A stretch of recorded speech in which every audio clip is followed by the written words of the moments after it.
Welcome back to Divine Inspired Care.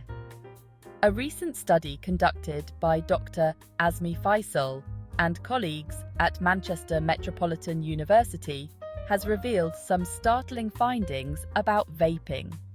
Their research suggests that vaping damages young people's lungs just as much as smoking. This has sparked a fresh debate over the health risks of e-cigarettes. In this study, 60 people in their 20s were asked to have their lung capacity recorded by exercising on a static bike.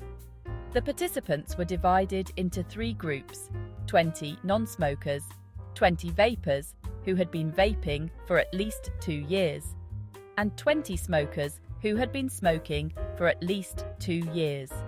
The results were eye-opening.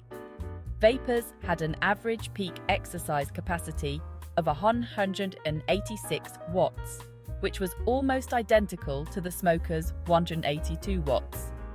In contrast, non-smokers had a significantly higher peak exercise capacity of 226 watts.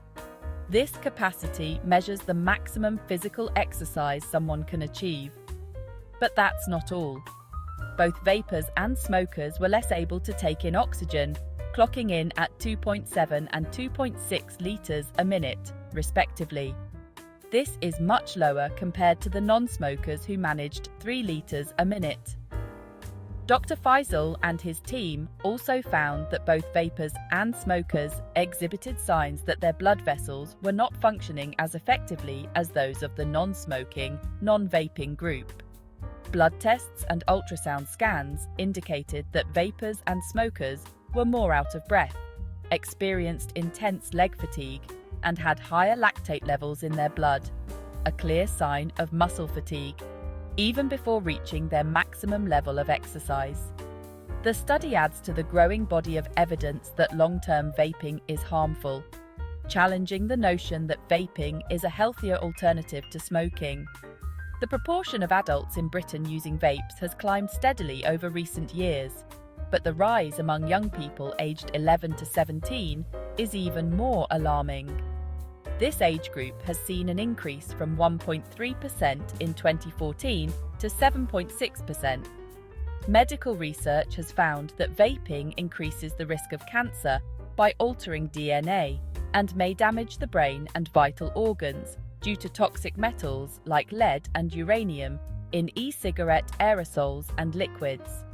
Dr. Philippos Philippidis from Imperial College London stresses that vapes are being marketed to young people, often without them knowing the long-term health consequences.